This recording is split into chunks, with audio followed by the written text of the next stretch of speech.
So, good afternoon to all of you. So, now we are going to discuss about the advanced solar collectors. So ఇప్పుడు మనం advanced solar collectors గురించి discuss చేస్తున్నాం.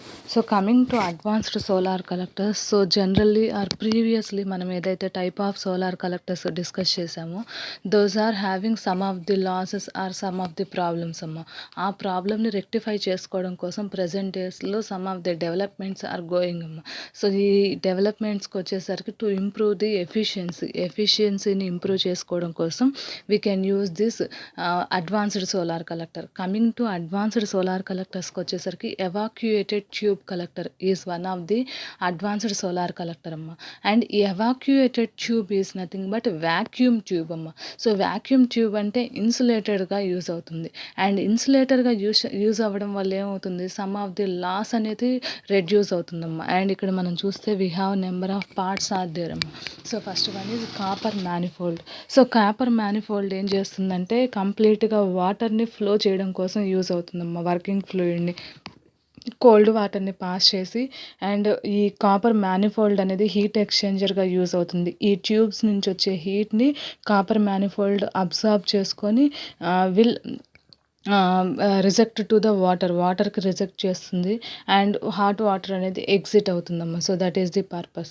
And బాటమ్కి వచ్చేసరికి we have tubes are there అమ్మ. So ఈ ట్యూబ్స్కి వచ్చేసరికి we have separate view about the tube అమ్మ. సో అబ్జార్బర్ ప్లేట్ అనేది ఉంటుంది. సో అబ్జార్బర్ ప్లేట్ అనేది will absorb the solar radiation which will reach to the tube. So tube దగ్గరికి వచ్చిన సోలార్ రేడియేషన్ ఏదైతే ఉందో దాన్ని అబ్జార్బ్ చేసుకోవడం కోసం అబ్జార్బర్ ప్లేట్ అనేది ఉంటుంది. అండ్ ఈ అబ్జార్బర్ ప్లేట్ ఏదైతే సోలార్ రేడియేషన్ అబ్జర్వ్ చేసుకుందో that will reject to the heat pipe. So heat pipe మీదకి రిజెక్ట్ చేసుకుంటుంది, ఆర్ హీట్ పైప్ అనేది రిసీవ్ చేసుకుంటుందమ్మా. సో దీనివల్ల ఏమవుతుంది, హీట్ పైప్లో ఒక వర్కింగ్ ఫ్లూయిడ్ అనేది ఉంటుంది.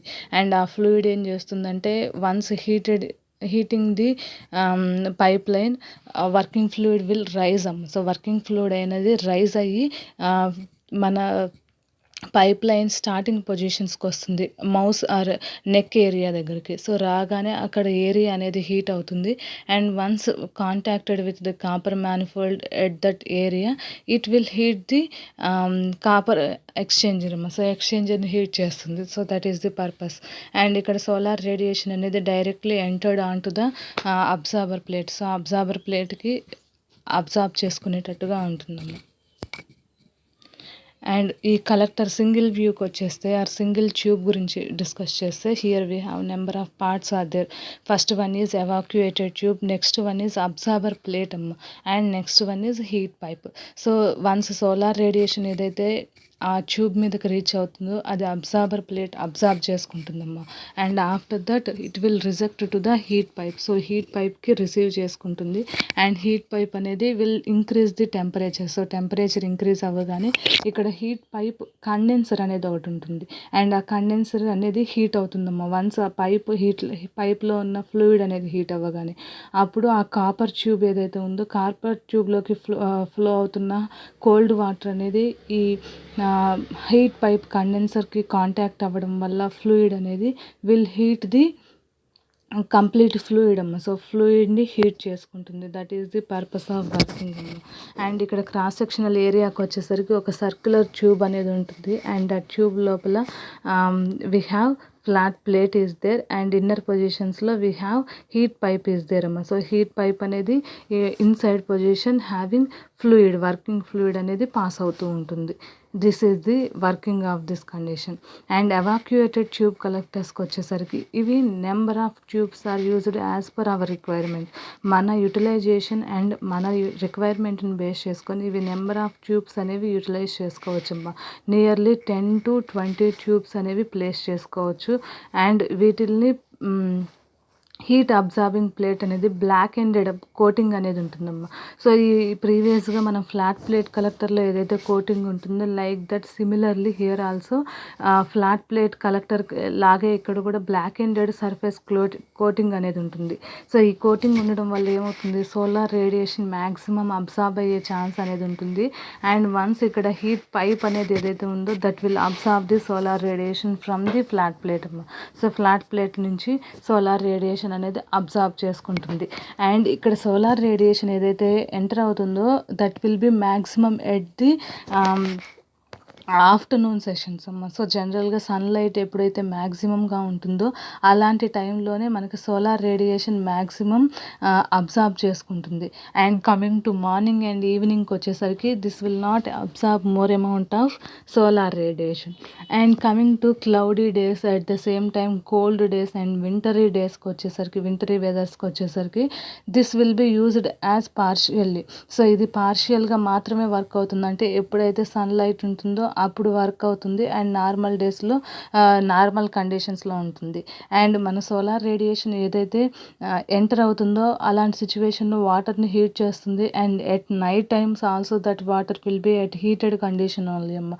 సో వాటర్ అనేది నైట్ టైంలో కూడా హీట్ అవుతుంది. అంటే ఏంటి, హీట్ లాసెస్ అనేవి పాసిబుల్ అవ్వదు. సో మన ఎవాక్యుయేటెడ్ ట్యూబ్ ఉండడం వల్ల హీట్ లాసెస్ అనేవి పాసిబుల్ అవ్వవు. దాంట్లో ఉన్న ఫ్లూయిడ్ అనేది హీట్గానే ఉంటుందమ్మా. నైట్ టైం అయినా డే టైం అయినా కూడా ఏ టైంలో అయినా మనం యూటిలైజ్ చేసుకోవచ్చు. Next one is direct flow evacuated tube collectors అమ్మ. మనం ప్రీవియస్ కండిషన్లో చూస్తే మనకి ఎవాక్యుయేటెడ్ ట్యూబ్ అనేది ఉంటుంది. సో ట్యూబ్ ఉండడం వల్ల ఏమవుతుందంటే సోలార్ రేడియేషన్ ఎంటర్ అవ్వడమే కానీ రిజెక్ట్ అవ్వకుండా చూసుకుంటుంది. అంటే సోలార్ రేడియేషన్ అనేది రిఫ్లెక్ట్ అవ్వకుండా బయటికి ఎక్స్పోజ్ అవ్వకుండా అట్మాస్ఫియర్లోకి వెళ్ళకుండా సోలార్ రేడియేషన్ అనేది హీట్ లాసెస్ జరగకుండా ఉండడం కోసం ఈ ఎవాక్యుయేటెడ్ ట్యూబ్ అనేది ఉంటుంది. అండ్ దీనివల్ల ఓన్లీ సోలార్ రేడియేషన్ అనేది అబ్జార్బర్ ప్లేట్ మీదకి రీచ్ అవ్వడానికే చూస్తుందమ్మా. అండ్ నెక్స్ట్ మెథడ్కి వచ్చేసరికి direct flow evacuated tube collector. Direct flow అంటే మనం ప్రీవియస్గా ఏదైతే హీట్ ఎక్స్చేంజర్ ద్వారా హీట్ ఎక్స్చేంజ్ చేస్తుంది. అంటే డైరెక్ట్గా ఇక్కడ మనకి వర్కింగ్ ఫ్లూయిడ్ ట్రాన్స్ఫర్మేషన్ అనేది జరగదు.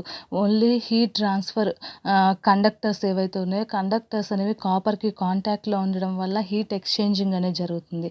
బట్ కమింగ్ టు డైరెక్ట్ ఫ్లోకి వచ్చేసరికి ఇక్కడ డైరెక్ట్గా fluid exchanging or fluid passage జరుగుతుందమ్మా. అంటే ఏంటంటే ఇక్కడ మనకు ఒక ట్యూబ్ ఉంటుంది. That tube is having vacuum condition అమ్మ. సో ఈ వ్యాక్యూమ్ కండిషన్ ఉండడం వల్ల ఏమవుతుంది, హీట్ లాసెస్ అనేవి జరగకుండా ఉంటాయి. And this solar radiation when entered into the U bent pipe line అమ్మ. సో మన పైప్ లైన్ ఉంటుంది. పైప్ లైన్ లోపల డైరెక్ట్గా కోల్డ్ వాటర్ పాస్ అవుతుంది. అండ్ వన్స్ సోలార్ రేడియేషన్ అనేది ఆ ట్యూబ్ మీదకి ఎంటర్ అయినప్పుడు will absorb the solar radiation and water will be heated out అమ్మ. సో ఈ you bent water pipe line మీదకి వాటర్ సోలార్ రేడియేషన్ అనేది రీచ్ అవ్వడం వల్ల అది అబ్సార్బ్ చేసుకుంటుందమ్మ. సో అబ్సార్బ్ చేసుకోవడం వల్ల హాట్ వాటర్ని రిజెక్ట్ చేసుకుంటుంది. సో ఇలా కంటిన్యూస్గా cold water in and hot water out అనేది జరుగుతుంది. సో దీంట్లో మనం ప్రీవియస్గా డిస్కస్ చేస్తున్నట్టు హీట్ ఎక్స్చేంజర్ కాపర్ ట్యూబ్ అనేది యూజ్ చేయట్లేదు. Instead of that we are using normal pipe line అమ్మ. సో డైరెక్ట్గా పైప్ లైన్ అనేది యూజ్ చేస్తున్నాం, not using as the storage for the copper heat exchanger అమ్మ. And this is the working of direct flow heat exchanger. డైరెక్ట్గా మనకి U bent pipe ఉంటుంది and cold water pass చేసి hot వాటర్ని receive చేసుకుంటున్నాము. And ఇక్కడ tube ఏదైతే vacuum tube ఉంటుందో అది efficiency of the solar radiation increase చేయడం కోసం యూజ్ అవుతుంది. అండ్ హీట్ లాసెస్ అనేవి జరగకుండా ఉండడం కోసం this vacuum tube will be utilized out అమ్మ. Next coming to advantages and disadvantages of evacuated tube collectors అమ్మ. సో ఇక్కడ మన ఎవాక్యుయేటెడ్ ట్యూబ్ కలెక్టర్స్ యూజ్ చేయడం వల్ల మెయిన్ అడ్వాంటేజెస్కి వచ్చేసరికి టు ఇంప్రూవ్ ది ఎఫిషియన్సీ అమ్మ. ప్రీవియస్గా ఫ్లాట్ ప్లేట్ కలెక్టర్స్ యూజ్ చేయడం వల్ల మనం ఎఫిషియన్సీని ఎక్కువ అటైన్ చేయలేకపోయాం. ఎందుకంటే బికాజ్ హీట్ లాసెస్ అమ్మ. టోటల్గా ఏరియా మీద సోలార్ రేడియేషన్ ఏదైతే రీచ్ అవుతుందో అంత ఏరియాలోనే రిసీవ్ చేసుకుంటుంది కాబట్టి at that condition heat losses also more. So heat losses అనేవి ఎక్కువగా ఉండడం వల్ల హై టెంపరేచర్స్ని అటైన్ చేయలేకపోయాం. And due to that condition efficiency అనేది రెడ్యూస్ అయిందమ్మా. But in this condition vacuum tube ఉండడం వల్ల హీట్ లాసెస్ అనేవి రెడ్యూస్ అయ్యాయమ్మా. Due to that purpose high efficiency with large temperatures అనేవి సరౌండింగ్‌కి వెళ్ళిపోకుండా అటైన్ చేస్తున్నాం. నెక్స్ట్ సపోర్ట్స్ స్పేస్ హీటింగ్ అమ్మ. సో, ఈ టైప్ ఆఫ్ కలెక్టర్స్ యూజ్ చేయడం వల్ల generally used for the space heating or building heating applications అమ్మ.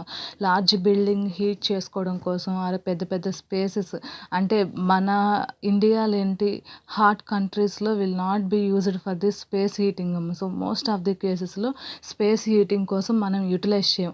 But coming to cold countries అమ్మ. సో, కోల్డ్ కంట్రీస్‌లోకి వచ్చేసరికి నియర్లీ 0 డిగ్రీస్ కానీ or minus degrees of temperatures అనేవి ఫాల్ అయిపోవడం వల్ల at that condition they required space heating అమ్మ. So, space heating requirements అనేవి ఉంటాయి. సో, కాబట్టి అలాంటి సిచ్యువేషన్స్‌లో we can use this type of evacuated tube collectors అమ్మ. And next achieves higher temperatures. So, already చెప్పాం హై ఎఫిషియన్సీ అండ్ హై టెంపరేచర్‌ని మనం అటైన్ చేస్తున్నాం. Why? Because of less losses అమ్మ. And low weight system. So, ఇక్కడ